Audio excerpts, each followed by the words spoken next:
If you're struggling with what videos to create, how to create them, and then what to do when you're finished, then you have a missing link in your strategy. You need a system that stops focusing on vanity metrics like views and subscribers and starts focusing on solving the problems of your ideal audience. That's why in this video, I'm breaking down the Embrace Video Framework. This framework is built around 3 key pillars designed to give you the strategic foundation you need to consistently create valuable content and grow your audience. Welcome to day 26 of my 90-day video challenge. The Embrace Video Framework. It's broken down into 3 pillars, and these 3 key pillars were created based on a need that I had determined from my audience by talking with my clients, by talking with prospects, and just sort of analyzing and figuring out where the missing link was for them, whether it was that they were comfortable on camera, but they weren't getting the activity that they thought that they should be getting on YouTube. Now, I want to make a caveat by stating video marketing has changed dramatically over the years. And I will go into this a little bit deeper, but we have to pull ourselves away from believing that the only way that we can see or believe that we're being successful is through views and subscriber counts. Those are considered vanity metrics.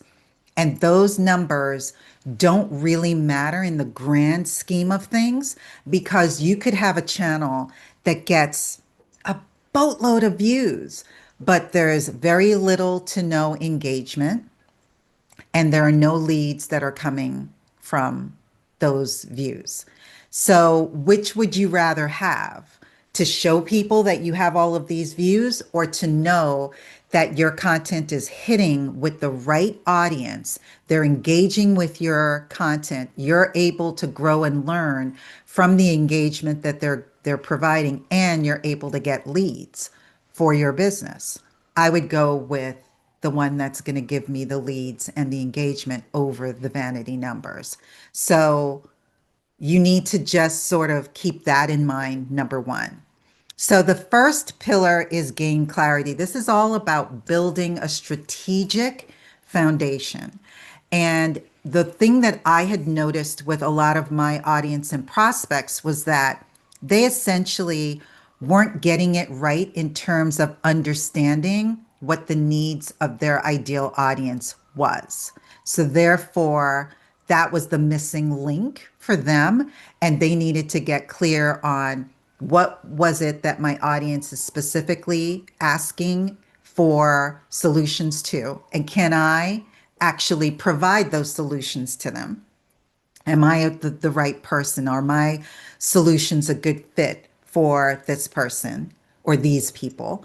And then also from there, the key was just to make sure that you are creating content that is in line with why you even want to do this. You need to understand your why. Why is it important that you're doing what you're doing? What is it that you think the audience is going to be able to achieve by learning from you? So you really need to get very clear on your why, on what it is that your audience specifically needs, understanding what their pain points are, even to the point of asking them. In the old days, you had to, I say old days, like that was like 20 years ago, but like even up to 5 years ago, you really needed to go to your audience and ask them, interview them, see what it is that they were having issues with, and then more importantly, finding out how they were Googling that.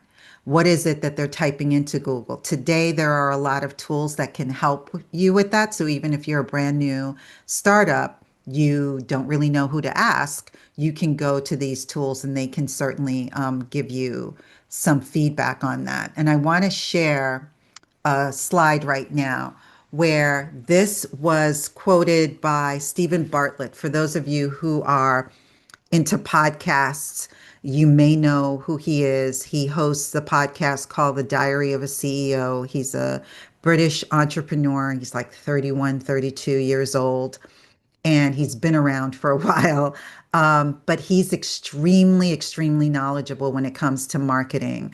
And his quote here is, "Don't be romantic about your solution, be romantic about winning." And specifically, he says that most entrepreneurs fail because they fall in love with their idea instead of what the customer actually wants. And I know I've fallen victim to this as well. You get these thoughts and you're like, "Oh, I know they want this."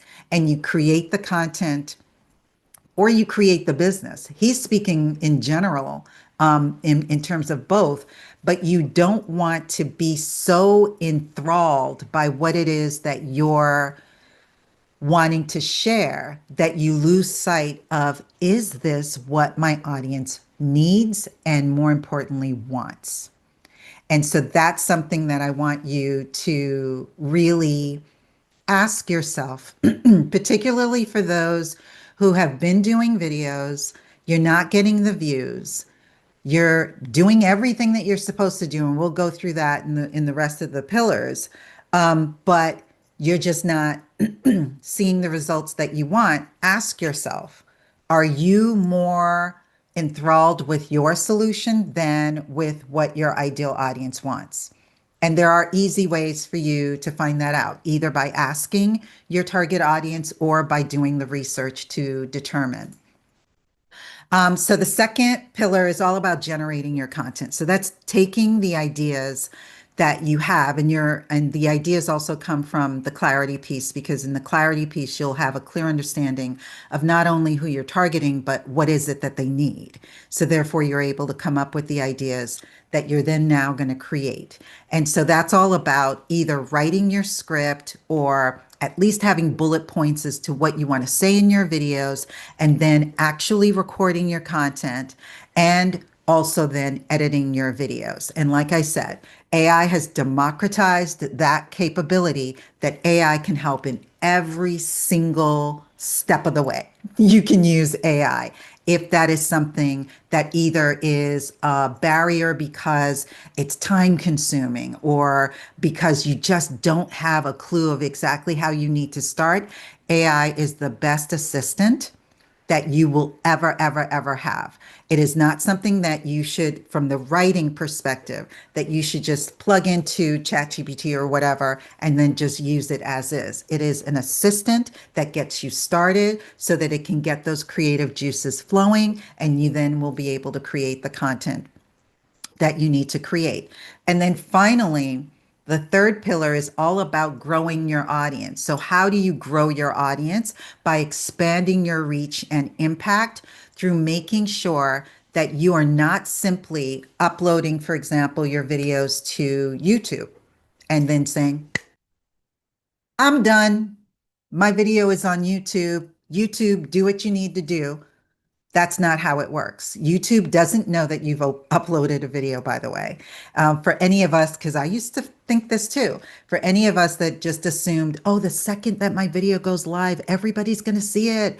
What am I going to do if, No, the only way that YouTube is sharing your content is if they've determined A, you're serious, so you have to be consistent, and B, that you're able to get people to come to their platform to watch your video.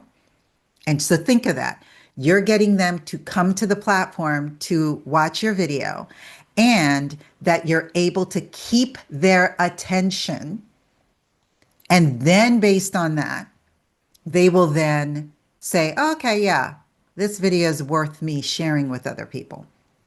So that's how it works. It's not a miracle worker. You're not going to all of a sudden get views like overnight, and you uploaded a video today and tomorrow it's, at 1 million views. It doesn't work that way.